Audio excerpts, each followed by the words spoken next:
1975 Toyota Corona MK2 is the GSL model. Built 75. It was brought into the UK in 21, so last year. Fully UK registered, logbook, reg plates, all that sort of stuff. As you can see, it's finished in this lovely brown colour. Perfect for a Japanese car from the 70s, I think. Quite an advanced car for its age. 5-speed manual, variable power steering, a few other bits and bobs, but we'll have a look at that as we go around. Quite a rare thing in the UK. If you check the description, we'll sort of detail things like where it's been, what we know about it, what that GSL trim means, what sort of level that comes at, and I'm sure we can work out how many's left in the UK as well. Right, starting with the bodywork. If we look down this driver's side, you can see it is nice and straight all the way down. It's not full of filler or any ripples or dents or anything like that. All your panel gaps are nice and even all the way down. Starting with this front wing, there's a couple of little spiders in the paint just there. The arch itself, that's lovely and solid all the way around, nice and sharp. It's got 4 good wheels and tyres on it. Obviously an actual wing mirror for a change rather than being a door mirror. That's all nice and clean and tidy. Coming down the rest of this wing, that's all good. You've got a little bit of a bubble at the bottom of the wing there, but it is still solid there. It's sort of just on the surface. That sill all the way along is nice and tidy and solid. Nice clean driver's door. You've got a little bit of a mark just there. And a couple of marks where it's been opened on things. Rear passenger door, or driver's side passenger door even. You've got a little scratch at the bottom there, but other than that, all good. This seam here, which looks like it would be a bit of a sort of rust spot, is lovely and solid on both sides. You can get your hand right behind it and feel it all the way down. It's lovely. This arch, nice and solid all the way around. Rear quarter all nice and tidy. Clean coming up this pillar on the roof. Couple of little marks where things like bird poo and stuff's been left at some point on the roof, but other than that, lovely and straight. Nice and solid along that front windscreen there. You got a little bit of a spider just there. All the glass on this side, nice and clean. It's got a sort of slightly blue tint to the rear ones. Clear on the front. You got a Corona MK2 badge there on the rear quarter. Come around at the back, it's quite large chrome bumper, that's lovely and tidy. Nice and shiny, as you can see. Does have a tiny little ding just there. May or may not be able to see that. You can see more of our floor than anything else. And this lower valance, that's all lovely and tidy. Obviously being a recent import, it hasn't seen much in the way of UK roads, so it hasn't seen a lot of moisture, salt, and all the other nasty things come with having a car in the UK. Japan's obviously generally warmer, they don't use salt. All these seams and things, they're nice and tidy. Boot lid itself's all nice and straight. Now you've got this Toyo Pet badge on here as well. That's a dealer in Japan that badged them up, so that's obviously telling you where your car came from. GSL trim, and we're going to brag that it's a 5-speed, which for 75 is pretty good if you think of the Triumphs and things that we had in the UK. This is definitely far more advanced. Looking down that passenger side again, you can see nice and straight. Body lines and everything are nice and defined. Panel gaps are all good. It's rear quarter, got a bit of sort of, someone's filled it up with petrol at some point and not cleaned it off, so that one's polishing off. The arch itself, lovely and solid all the way around. That seam there is good on both sides. You can get your finger right behind it. Another good wheel and tyre. You can have a look at the roof from here again, lovely and straight. Nice clean glass on this side as well.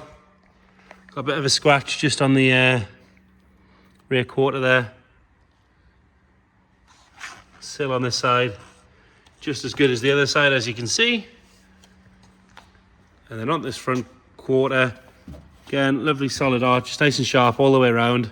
But we do have a little bit of lift in the paint just here. Doesn't have any movement in it, it is nice and solid, but it does want addressing. This scuttle panel, all nice and clean and tidy. And then round on the front, got another chrome bumper. There's a couple of marks on it. There's been something here at some point that's trapped some moisture, and there's been a repair of some sort there. Got this lightsaber parking signal, but again, if you want to remove that, really easy to do. 4 nice, clean, bright headlights. And then you've got these little yellow driving lamps as well as your turn signals down the bottom. Lower half of that valance is nice and tidy. You've got a little mark in the middle there. But that's about it. Bonnet itself is nice and straight. There's no ripples or dents in it. There is a few sort of paint slight reaction. You can see it's sort of ripply a little bit. But bodywork wise, nice and solid. Very good base. Wants a couple of little jobs doing just to tidy it up. Perfectly usable as it is. It depends what you want to do with the car. On the interior, you've got this nice clean driver's door card. Driver's seat's lovely and tidy as well. There's no real sign of any wear at all on that. Seatbelt comes out like that, which is really cool. And the steering wheel has got a wrap cover on it, which is in nice condition. The rest of the wheel itself is tidy. All the sort of veneer wood on the dash is in lovely condition. As you can see, now it's showing 60,000 kilometers. Again, we'll write in the description what we know as far as sort of history goes to back that up. Other than that, nice and standard in here. Pop that trunk button while we go. You've got to turn the key, haven't you? There you go. We'll pull the hood as well. Trunk and hood, I don't know where I'm getting this from, sorry. Boot and bonnet. We're in England. All these door shuts nice and tidy, nice and solid. There's no sign of any corrosion or anything coming in the usual spots. Rear seats, lovely and tidy. The seats are really, really good. So are the door cards. Headlining's lovely. Parcel shelf all nice and tidy. The carpet set is good. It's got these fitted one-piece Toyota mats. Backs of the seats are lovely. They've not been sort of kicked or pulled on. In the boot, we've got this outdoor car cover. We'll take that out so we can have a good look. And then there's the mat from the driver's seat. But we've got the original Toyota jack. Got some belts and tool kits and things there. Full-size spare wheel. Lovely and dry in here. Even the little box cover that goes in there for your tools is all there. Part of your warning triangle, but as you can see, the boot floor is lovely and clean. No sign of any trapped moisture or anything like that. Underside of the boot lid, that's all good. And then at the back on the passenger side, just as good as the other side. Really nice and tidy. It's nice and complete, this car as well, because I don't know where you get a lot of these sort of trim pieces and little bits that you would really struggle to find them these days. But all complete, lovely and tidy. That passenger seat's as good as the driver's seat. All nice and clean. No sign of any wear or anything like that. And you got these fitted mats on top of cloth mats. Lovely and tidy. The glove box latch seems to have failed. It does have this little elastic thing holding it up. I did manage to get it to stay up before, but it has popped down since. But we'd rather just point that out. Just needs a little latch replacement, I would think. And then under the bonnet, with the exception of what looks to be electronic ignition from AccuSpark, it all looks nice and standard in here.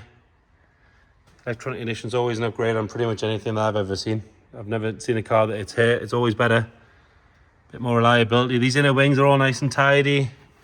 Nice clean airbox in the correct colours. All your plaques and everything nice and visible. It's not dropping any fluid or anything like that, and you can see underneath. Lovely and clean and tidy under there. Get it started up. So it fires up on the button. Just ticks over nice and quietly. Give it a little rev.